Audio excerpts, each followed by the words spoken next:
Coming up next on Passion Struck. My new book, Passion Struck, I delve into the heart of what it means to live life full of passion and purpose. Drawing on luminaries such as Oprah Winfrey, Mark Benioff, and astronaut Chris Cassidy, the book offers 12 science-based principles designed to awaken the dormant potential within all of us. It's a journey through overcoming self-doubt, catalyzing personal growth, and embracing a life filled with unwavering intention. Welcome to Passion Struck. Hi, I'm your host, John R. Miles, and on the show, we decipher the secrets, tips, and guidance of the world's most inspiring people and turn their wisdom into practical advice for you and those around you. Our mission is to help you unlock the power of intentionality so that you can become the best version of yourself. If you're new to the show, I offer advice and answer listener questions on Fridays. We have long-form interviews the rest of the week with guests ranging from astronauts to authors, CEOs, creators, innovators, scientists, military leaders, visionaries, and athletes. Now, let's go out there and become Passion Struck.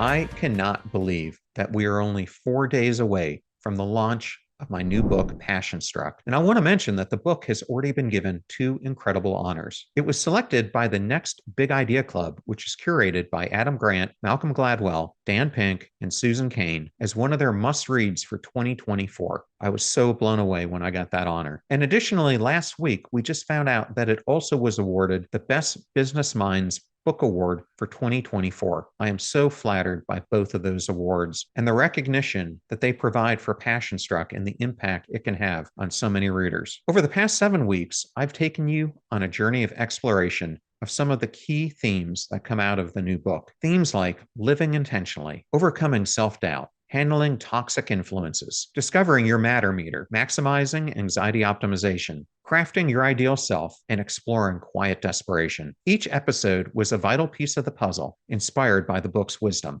In today's episode, I'm going to guide you through the essence of what it means to become passion struck. I'll share why I felt compelled to write this book and who can benefit from it, and how it's structured around the transformative passion struck model. Expect an insightful overview of the book, providing glimpses on how it has the potential to change lives. Join me as we count down to the book's release and delve deeply into the world of Passion Struck. It is so hard to believe that the book is going to be released in just a couple days. I'm so happy for the early recognition that we have gotten from the Next Big Idea Club and from the Best Business Minds Award. Today, I wanted to walk you through why I decided to write Passion Struck, what it means to be passion struck, who can benefit from this book, and more importantly, I'm going to guide you through the structure of how I wrote it. So interestingly enough, this whole concept of Passion Struck didn't even exist 4 years ago. As I think back to that point, I'd been on a journey of me search that had taken me on this quest that at that point was 7 years into understanding why is it that some people are able to break through, the people that Robin Sharma calls the 5%, where you often hear it called the people who 10x their life. What makes them so different from the rest of us who tend to get stuck where we are in life, unable to break through and create this ideal life that we only dream about? It was during this exploration that I began to think back about my times with Salesforce founder Mark Benioff. I was fortunate enough that when I was a CIO at Dell, Mark had approached Michael Dell about me accompanying him on a number of visits worldwide to help advocate for this new vision that he had for cloud computing. And through those various stops that we took along that journey, I got to see someone who was completely obsessed with a problem that he had found that he was so emotionally engulfed in that he was willing to do whatever it took for him to achieve his goal. He had learned how to intentionally align his actions with his long-term ambitions and aspirations. And as I started thinking about that, it launched me on over 9 to 10 years now of research on over 700 different luminaries that I examined from all walks of life, whether they were CEOs or entrepreneurs like Mark, professional athletes, actors or actresses, military leaders, to educators and professors. And what I discovered when I started to investigate them and look at their lives further was this key trait that they all possessed. It was this intense, almost inexplorable drive for them to achieve and go after their ideal self. And it stemmed from a deep-seated passion that went beyond just ambition. It was a relentless quest for growth, for impact, and ultimately for fulfillment. It's that kind of passion that turns obstacles into stepping stones and challenges into opportunities for growth. And I remember as I was doing this research, I happened to have a conversation with my friend Keith Crotch, who, if you're not familiar with Keith, he was the founder of a company called Ariba, which is where I first met him years ago,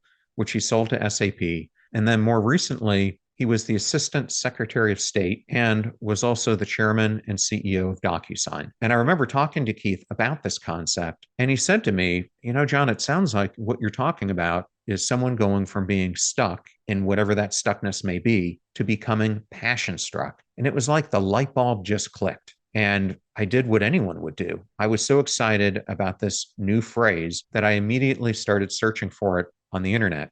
And the only thing that was popping up was a fragrance from Victoria's Secret. So I did the next best thing, which is I went to GoDaddy to see if the domain could possibly be available. And there it was. I was able to obtain it. And from there, this whole brand, podcast, book was born. So why did I feel compelled to write this book? During my time when I was at Lowe's, I happened to start going to United Methodist Church, and I was taking some in-depth courses that they have around discipleship. And as I was going through these things are like 36 weeks long. So they're not short courses. They're actually long probing questions into understanding the Bible. I started to open myself, I think, more for inspiration to come in. And I started hearing this voice at that time was telling me that the life journey that I had been on to that point, becoming a senior executive, wasn't my final destination. But I think, like many of us, when I hit that point, it's often hard to understand this voice that you're hearing, especially when it's telling you to take this complete detour from the life that you've been living to do something quite different. And so, like many people, I started to fight it. And the more I started to fight it, the more different negative consequences started to occur in my life. And I think we are given this calling to pursue our authentic selves. If we're not doing it, I think it often leads us into struggles, whether that be mental health struggles, physical struggles, job loss, relationship issues, etc. But when we do find that calling, to me, it really lights your life up. It takes you to this incredible place where everything just seems to be going on all cylinders. And for me, when I went from that place of being so stuck, so emotionally numb, so burnt out, from chasing the rat race, something I referred to in my last solo episode as quiet desperation, and realized that even though I was achieving these high pillars of societal success by being a C-level in a Fortune 50 or the CEO of a startup or CEO of a software company, inside I was feeling more and more meaningless.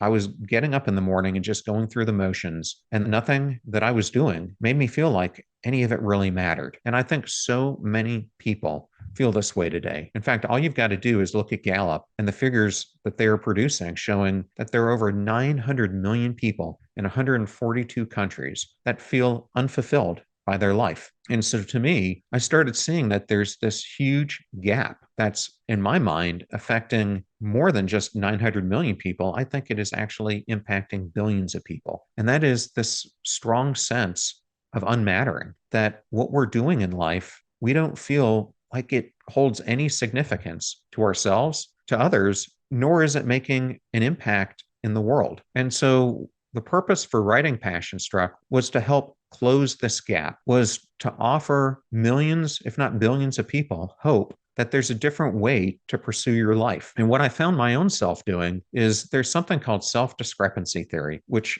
is really looking at three dimensions of yourself. Your actual self, which is who you really are at this moment in your life. Your ought self, which is who you feel you should be because it's dictated by things like obligations, burdens. And then your ideal self, which is who you ultimately could become. And where I found my own self at, and where I think so many of us find ourselves at, was living our ought self. I was so weighed down by the burdens of life, having to continue with the rat race, having to continue to make money so I could afford my mortgage, so I could afford this high-line car that I wanted to drive, the standard of living that I had found myself living in. Yet at the same time, I felt more apathetic than I had ever had in my entire life at that point. And I want to help any of you who might be listening, who might be feeling the same way, learn how to break free from that. So, who is the book for? Well, one, it's for that person I just described, that person who feels stuck in their life. Maybe you're feeling the quiet desperation that Henry David Thoreau talks about that I was feeling, where you've been chasing the wrong things throughout your life, and all it's brought you is a lack of significance and a feeling of unfulfillment. Or perhaps you're a new college graduate and you're looking for the key principles towards taking your career and your life overall to where you want it to be. Or it could be for the high achiever who has maybe this long-term vision for where they want to go. But as Marshall Goldsmith said, what got you here isn't going to get you to where you want to be in life.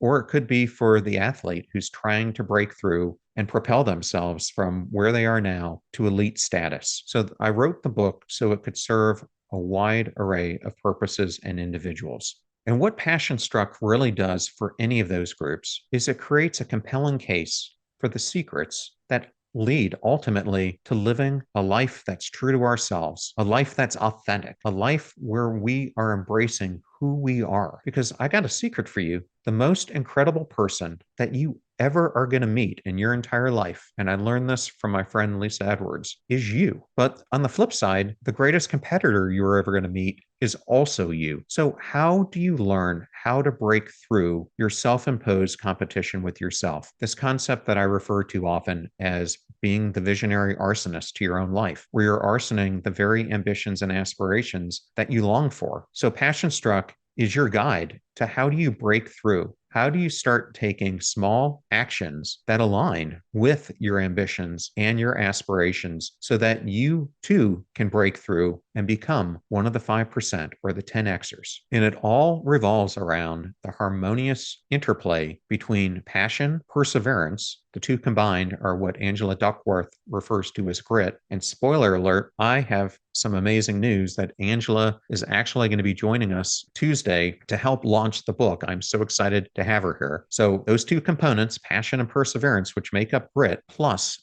intentionality. And this alignment of those three key things, passion, perseverance, and intentionality, is the cornerstone, I believe, to self-realization, guiding you through a transformative journey that ends up 10xing every facet of your life. And what I'm hoping is this will not only show you how to intertwine these three core elements, but also help you to develop a deeper understanding of what it truly means to achieve success on your own terms. So now I want to walk you through why I constructed the book the way I did it. As I was studying those 700 plus luminaries that I mentioned earlier, an interesting thing happened. I originally started with a list of between 30 and 40 key things that I was observing, but the more I studied, the more I started to realize that there were really 12 principles that were driving the incredible success that these people were having in their lives. And as I started to delve into these even more, they were actually aligned with different principles that come out of behavior science and psychology. And the way I ended up grouping these was in the Passion Struck model. As I explain the Passion Struck model, I just want you to visualize it for a second. Imagine you're looking at Mickey Mouse, and Mickey Mouse has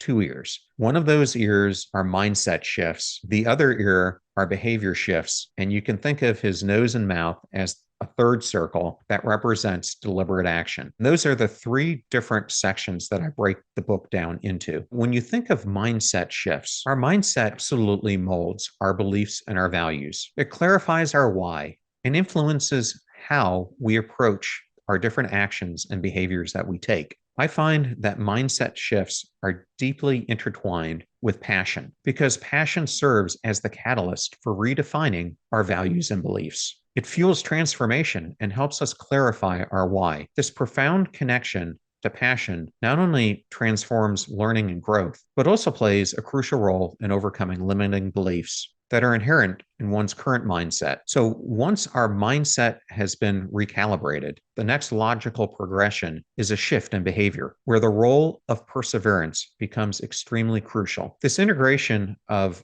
perseverance into our behavior shifts is absolutely transformational in making our new mindset actionable. It is through perseverance that the principles of self-mastery are actualized, guaranteeing that our actions are not only considered, but also resiliently aligned with our aspirations and our values. You can think of perseverance as that consistent motor behind our behaviors, where even in the face of adversity and setbacks, it ensures that we keep pushing forward, keep iterating. And then lastly, there's what I call the psychology of progress in the book, which is really about how do you take deliberate action in your life? Because action plays a nonlinear role when it's intertwined with the processes of reshaping our mindset and behaviors, acting both as a driver and an outcome of these transformations. Through repetition, our actions evolve into habits, seamlessly integrating into our behavior as our brain's neural pathways adapt, making these actions become more automatic. This process is guided by immediate feedback, where positive outcomes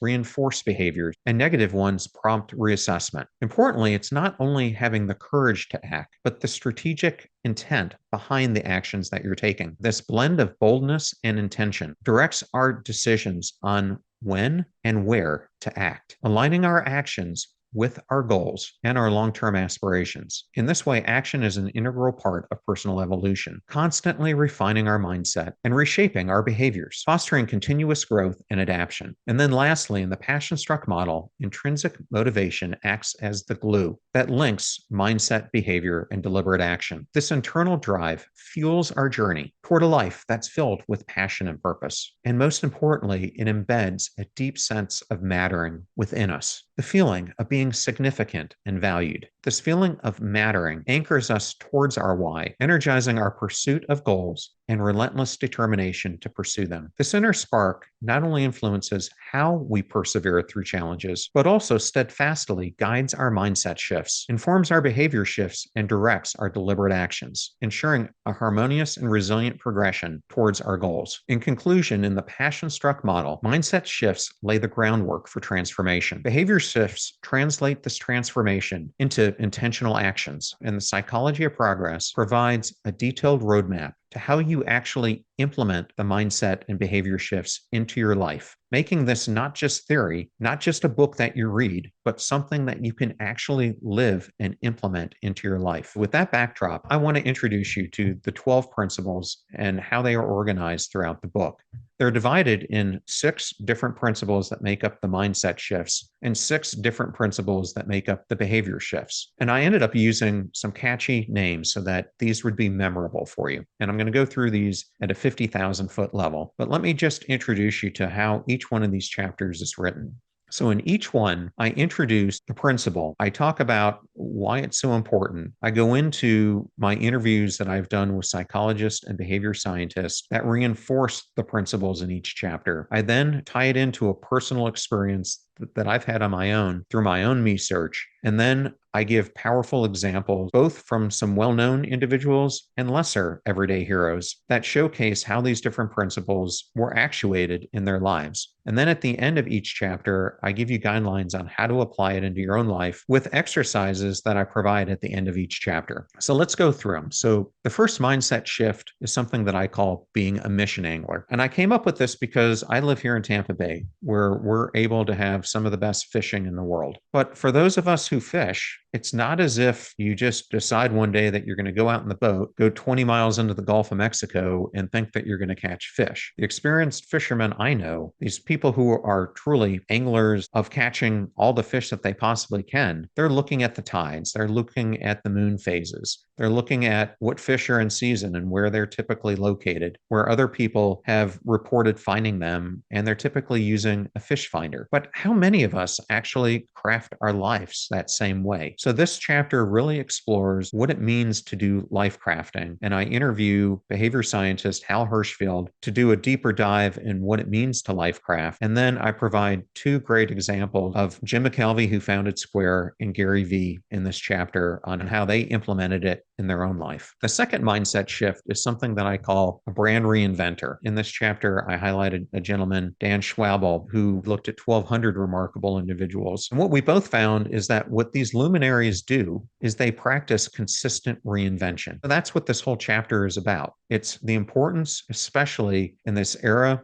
that we're going into with AI, robotics, automation, so much uncertainty. Reinventing ourselves by being a constant learner is extremely important to this ongoing journey. And in this chapter, I discuss both Dwayne "The Rock" Johnson and then my friends who are the horse soldiers, who were once Green Berets and have now become some of the leading distilleries of bourbon in the country. The third principle I go into is called the mosquito auditor. And I decided that this was the third most important principle because once you've decided that you have this new angle on life that you want to craft, and you start reinventing yourself, the next logical thing that happens is you're showing up differently to your friends, family, peers, whoever it may be. We don't realize the incredible impact that these invisible influences, especially if they're negative in nature, can have on your life. And so in this chapter, I go through identifying 3 types of mosquitoes that you'll experience on your journey to becoming passion struck. And then I use the story of both Thaddeus Bullard, who's a famous WWE wrestler, and also the story of Oprah Winfrey to reinforce the points. The next chapter after this is the fear confronter. And this is where I talk about the importance of overcoming self-doubt, or what I referred to earlier as being the visionary arsonist. And in this chapter, I explore, why do we become a visionary arsonist? What are the things that lead to it?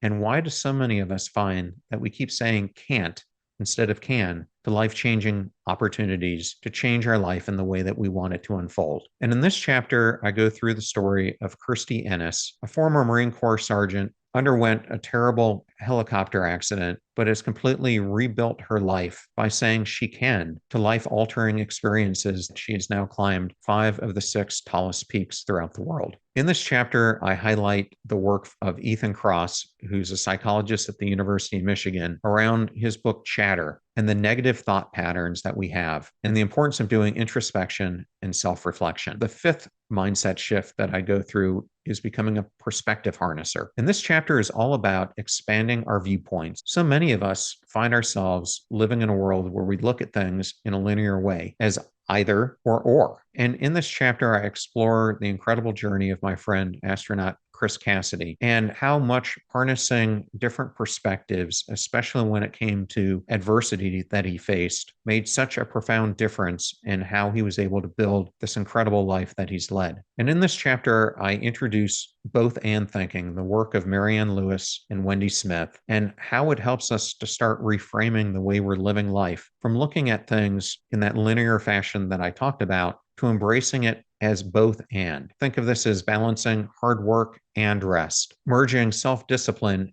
and self-compassion, finding harmony between solitude and community, accepting oneself as sufficient yet capable of growth, and so forth. This chapter is really about how do you use cognitive restructuring to see things in a different way. And then the 6th mindset shift that I go through is a topic called the action creator. And in this chapter, I highlight my friend and long-term mentor, astronaut Wendy Lawrence, who speaks to people throughout the world about this concept that you've got to give yourself permission to dream your dream. In this chapter, I also highlight Mark Cuban and how it's the consistent pursuit of the choices, which I call micro choices, that we make day in, day out, ultimately lead to us either living a life that's an incredible tsunami of greatness or a waterfall of despair. Because every choice that we make throughout the 60,000 to 90,000 decisions that we get to make every day is a choice to either becoming or not becoming our ideal self. And in this chapter, I go through the pioneering work of University of Michigan behavior scientist Michelle Seeger and the science of micro choices. So that rolls out the first 6 mindset shifts. Next, I'm going to go through the 6 behavior shifts that I cover throughout the book. The first one is called an anxiety optimizer. And this is really, how do you transform your nervous energy into productive fuel? It's all about how do you create peak performance. This is so important for those who desire to be passion struck, because Mackenzie has done over 10 years of research examining hundreds of different people who have perfected anxiety optimization. And what they have found is those individuals outperform their peer group by over 400%. I guide you through the story of my friend, former Navy SEAL Mark Devine, and how he was able to harness this anxiety optimization to propel himself through BUDS and through his Navy SEAL career. I also go into the work of Stephen Kotler that he discusses about the peak performance equation. And I tie it all together through the story of NASCAR driver Jesse Uwiji and how he learned to harness anxiety optimization by being on the edge without going over the edge. The second behavior shift that I talk about is the need to become an originality embracer. This is really about celebrating your uniqueness, and it ties into the first two chapters that I covered in the mindset shifts. This is really about how do you embrace your unique capabilities to the world. And in this journey, I explore the journey of Jeff Bezos in creating Amazon, as well as Claude Silver, who's Gary Vee's right-hand person at VaynerMedia. And in this chapter, I discuss things such as self-discovery, embracing your quirks, cultivating confidence, learning continuously, creativity and experimentation, as well as the importance of authentic communication. The third behavior shift I call the boundary magnifier. And this chapter is really about defining and setting your personal boundaries. And it really builds upon what I talked about in the mosquito auditing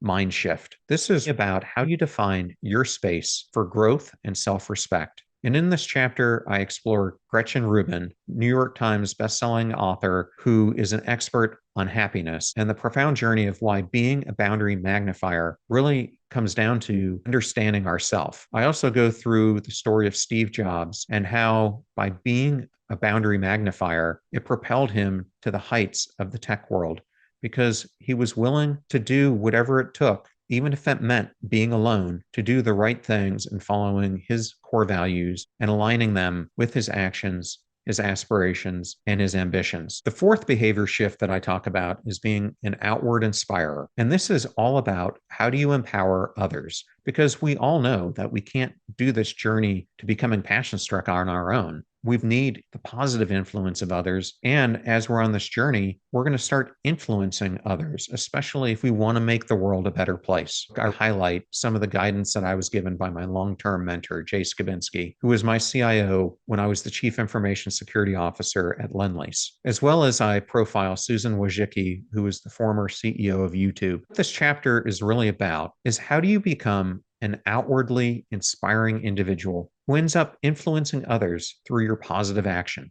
It's so important to understand that our actions speak louder than words. This concept is often phrased as people speak with their feet, and it connotes that the actions that we perform speak louder than any of the words that we ever say to anyone. This chapter is all about how do you embrace action-oriented leadership? How do you foster innovation through example? How do you create impactful change? How do you encourage others by doing? How do you create a positive environment around you through your actions, whether that's in your personal life or your professional life? How do you approach people with empathy and understanding? How do you use social media to demonstrate your values? And importantly, how do you show up with consistency in your actions? This then leads us to the fifth behavior shift, a concept that I call the gardener leader, which is all about leading with intention. A gardener leader intentionally nurtures their team's growth, akin to how a gardener tends to each of the plants that he or she is trying to grow. This process requires a deep understanding of every individual unique talents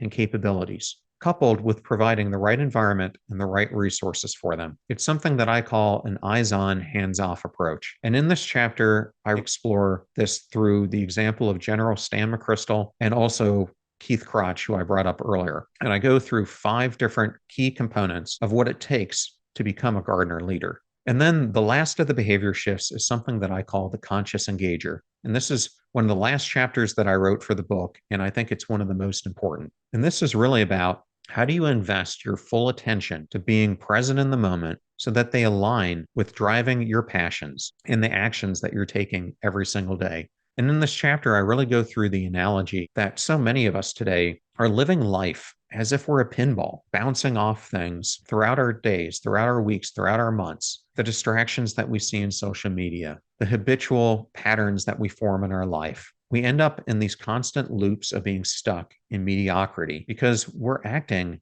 like that unintentional pinball. Instead of learning how to play the game of pinball, all its intricacies, which resemble the game of life. In this chapter, I go through the stories of Abraham Lincoln and Winston Churchill, and I really give some concrete information for how do you go from subconsciously engaging in life to really becoming a conscious engager where you keep the main thing in your life the main thing. And so that rounds out the 6 mindset shifts and the 6 behavior shifts. And then in the third section of the book, I go through the psychology of progress. This is where I really bring in the importance of taking deliberate action, along with the intrinsic motivation that I talked about at the beginning of this episode when I was introducing the passion struck model. And the reason I wrote this third chapter, it starts out with me explaining the 5 different plateaus that I commonly see on the path to becoming passion struck, something that I call the subsister, the imitator, the vanquisher, the orchestrator, and the creative amplifier. And I explain each one of them. And then you can go to the Passion Struck website and take a quiz that will show you where you are on this continuum. I then, through the next chapters in the book, then start going through the psychology of progress, how you take this deliberate action. I then introduce this concept of the bee and turtle effect, where I examine how Elon Musk has been able to take both a long-term view and also an intense focus on daily action, and how you can perfect this in your own life through a deliberate action process that I've been using now for 20 plus years. I then go into the importance of aligning aspiration, ambition,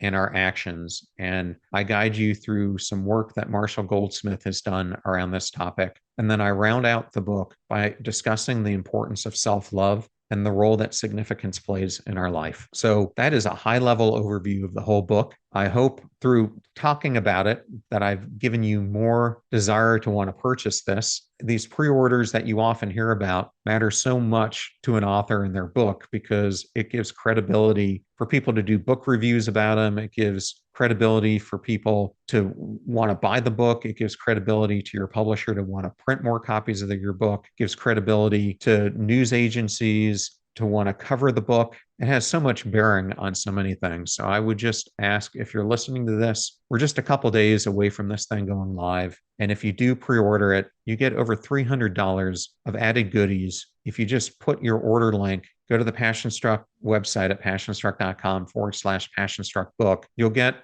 the first chapter of the book before the book comes out. You'll get access to my masterclass on 5 ways to find your passion or purpose. And you'll get 2 incredible ebooks, one that takes a deeper dive on intrinsic motivation, and another one that's about 70 pages long that shows you how you implement deliberate action in your life. Thank you so much for supporting me on this journey, not only of creating the Passion Struck podcast, but also in supporting me on this journey of becoming a first-time author. I hope you all enjoyed this show. And I wanted to thank especially those who tuned in to listen to it and those who wrote in this week. We truly appreciate it. You're about to hear a preview of the Passion Struck podcast interview that I did with Angela Duckworth. Angela and I explored so many different aspects of both her book, Grit, but also how grit and self-control applies to creating a passion struck life. And then Angela also gives some amazing teasers for a brand new book that she's now just starting to write. And I can't wait for you to explore this interview. It's one that I've wanted to bring you now for over 2 years. Please go and check it out. I'm wearing this vest that says Character Lab, and I'll just say they started it with me when I was already a psychological scientist. I think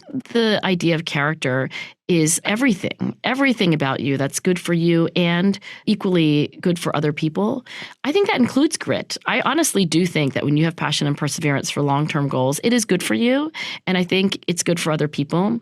But character also includes honesty and kindness and generosity and humility and creativity, and the list goes on. So character is plural. And when people say, oh, grit, character, I want to say grit, which is one aspect of character. And when you talk about intentionality and integrity, honesty, to me, that is a great illustrative example, if you will, to explain the point. Remember that we rise by lifting others, so share this show with those that you love and care about. And if you know someone who would be interested in buying the Passion Struck book, then definitely share today's episode with them. The greatest compliment that you can give us is to share the show with those that you love and care about. In the meantime, do your best to apply what you hear on the show so that you can live what you listen. Until next time, go out there and become passion struck.